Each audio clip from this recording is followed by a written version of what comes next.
Hey guys, Jacob Guidry, Win the Storm 2023, Fort Lauderdale, Florida, here with Dan Z and Alpha Army, right? That's right. Alpha Army, baby, they in the house. So tell us a little bit about what you do, where y'all from, what's your goals?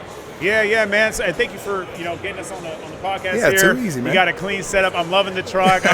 Just brings me back to childhood, man. That's it, man. Seeing Sub-Zero, and I'm like, let's go, So Alpha Army is our parent company. It's our brand. It's our mission, building alphas, and we can talk about that later. But we're a solar company. We're a public adjuster, and we're a contractor. One-stop shop, man. Yeah, our home base is Phoenix.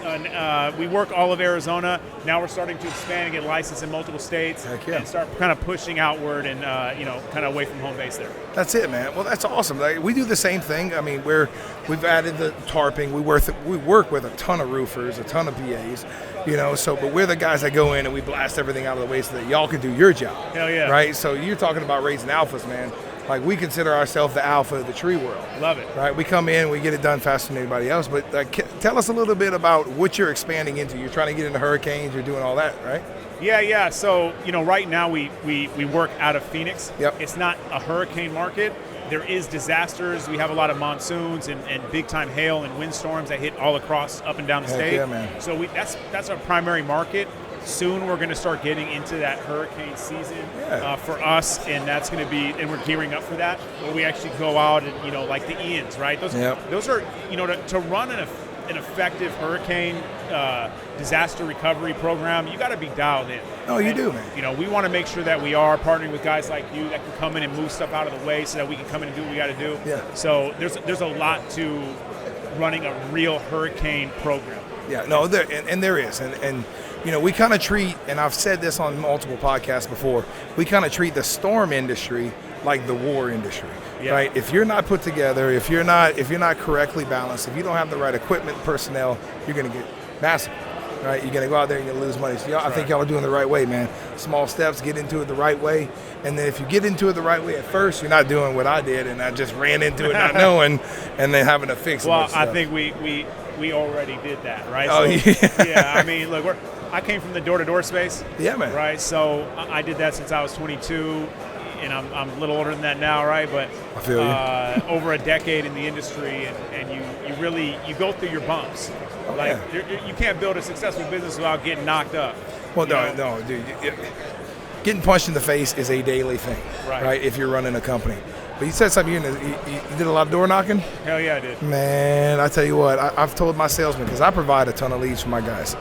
I've literally gone and parked on a street and knocked every door on the street and then knocked every door back to my car, right? Tell me, I'm glad you said that. Tell me something about door knocking that you think has been lost, because it has been lately. People, you don't see 100 salesmen going bang out a neighborhood anymore, right?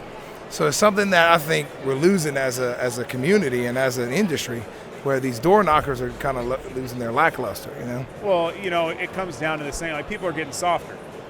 I mean, that's it. I mean, to put it lightly, what I'm saying? That's the truth. So, knocking doors that's a grind, man. Like, that's the real deal. And anyone that's done that job knows how hard it is. No, man, you are fucking. You don't even. You are speaking the truth like you can't even imagine to me right now.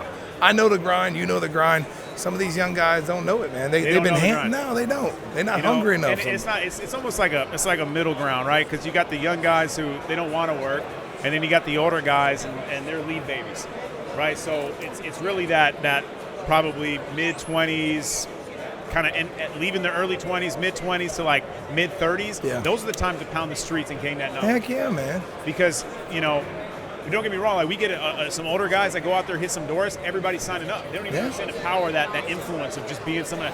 This guy's a real deal. He's at my door. He's got gray out. He's all grayed out. That's it. They want that old man gray sometimes. I know. Look, I'm bald, got a gray in my beard. I've noticed as I've gotten older, people trust me a little bit more just because of the way I look. Now, the tattoos don't help sometimes, but it is what it is. But no, I mean, putting the actual work in, putting those steps in, right? Especially for these young kids, that's a great way to break into this industry, right? It's just hustle. Look, I think door-to-door is a great way to break in everything. I agree. And I think you should be required, if you're a kid, to go through two things. You got a choice: door-to-door or military. Pick one. Yeah, I mean, dude, it is the industry in itself, right, was built off of door-to-door sales, right? Now we're going to more of these lead generation sources, which I use. My salesmen have gotten a bit spoiled, right? But they still get out and knock doors. But every job we get from a lead, there's a job next door. There's a job behind it, right? There's an upsell at that job. There's an upsell next door, right? So all of that is doing what, man? It's just following that lead and getting the next job from it. And that's how you cover all your So there's door to door, which, we could talk about that all day because I've, haven't done it for so long. Like, that's the world, right? I live in. But I want to talk a little bit about branding because, when I saw this and your setup, man, I'm like, I'm like, it's jamming, huh, dude? Dude, I love this shit. Like I'm seeing Sub-Zero, and I'm just thinking, damn, those days playing video games. Oh, bro, everybody knows Mortal Kombat. Everybody knows Mortal Kombat. That shit is clean, dude. Yeah, so man. who came up with the? So I did. I mean, what we do is I'll buy a new piece of equipment or a new crane or new skid steer, and I'll pick 4 or 5 names, and then I'll let my kids kind of decide. Okay. Yeah. So they chose. We had Captain America was our very first crane, and they chose the name. My wife has one. It's Athena. That's one of our cranes. I chose Sub-Zero because the other crane in the showroom right there is Scorpion, and they're brothers and they fight all the time. But these guys work together. We go get some shit done. So, of course, Hulk, we had a green crane. We had to name it Hulk. That was a given. And then we have Hoss. Hoss is our 210-ton, 170-foot of reach crane. Wow. And he's just a Hoss, man. He can pick it up, But the reason I did that is because it makes people feel better. When you roll up to a house and that house is totally devastated and the kids are upset, the dad's upset, you bring this up on a street and they're like, oh, man, that's a cool truck. It's got air horns, all kind of stuff. It's just about bringing people out of that devastated moment and making them smile a little bit. And that's awesome, man. And that might be a business just in itself, dude. Just go around and be like, look, you want real branding and like something to stand out when you go into an area. Oh yeah. Because we use cranes all the time. We have a lot of especially HVAC detached resets, all that kind of stuff. And that level of reliability lacks sometimes the crane. Oh, dude. How do you manage that? Like, I mean, you guys have to be doing, with how many, you named like 6 trucks. Like, yeah, so we have 5 cranes, 6 trucks, 7 trucks actually. And what we do is we keep a couple of them down throughout the year just to make sure that when a storm hits, we are ready. I can send it anywhere in the country I want. But then when one breaks, I'll have a spare. I don't work them all at the same time. It's pointless. So I make sure that 2 is 1, 1 is none. Got it. So if one breaks, I have another. Right, and then the whole saying is 2 is 1, 1 is none, 3 is fun. You know what I mean? So it's one of those things where we've just kind of developed over time to make sure that we have a backup. You know what I mean? But as far as all the branding goes, man, people know us. When we get to a hurricane, trust me, our reputation precedes us, and it's helped out a lot. You know what I mean? For the community to accept us, and it's a little bit more friendly. Is what it is. 100%, man, and I'm impressed with it. Like, who design? Is that an actual Mortal Kombat like design? Yeah. Well, no, I mean we get pictures off the internet, Okay. But we find the pictures that resonate with everybody, right? The ones that people know, because there's some pictures of Scorpion or Sub-Zero that you don't even know. Right. It looks like it, but not really. But I mean, my design guys. I mean, if you notice the whole front fairing, that's all ice. Right, and the front cowling and all that is ice and it's frozen over, so he's cold as fuck, man. I got blue lights on and everything, so we just try and stand out. That's the whole point of being in business. If I'm like every other motherfucker in this room, I don't stand out at all. So what sets me apart? Right. You know what I mean? Absolutely, man. Look, I'm impressed by this right here, and you guys in general. Thank you. I know running and operating an organization, no matter what it is not easy. Oh, God, no. And so I was just on the main stage, and I was up there to talk about, what it means to be a CEO. Yeah. Right. What is that responsibility? Because it was right before the CEO panel, and these guys, you got $1 billion walking on stage after me, with all these different roofing contractors, right? Yeah. And CEO, that role specifically, I've had to do some reflection on because, as a CEO of my company, sometimes I get in the way. Oh, dude, you telling me? You telling me, brother? Look, the second that I got out of the weeds and let my people handle that is when my income went up. That's it. You know what I mean? It's crazy to think about it. I can still get down there and dog it out with them now. Right. But I'm in the get work category. They're in the do work category. There's a difference, right? But what people don't remember, unless you're a CEO or unless you're an owner, what the guys and most people don't see is that at the end of the day, I don't clock out. You don't clock out. When I go to sleep, I'm still working, right? I wake up in the morning and I'm broke. And that's the way I have to think, because if I don't think that way, then I won't grow. See, that is the way, I mean, in my opinion, everyone should have that. Well, of course. Everybody. It doesn't matter what that's what people say they want security. What is security? Everybody has a different definition of that, right? I got guys that tell me, man, I'm just fine doing $1,000 a week. I make $4,000 a month. I'm happy. No, you're not.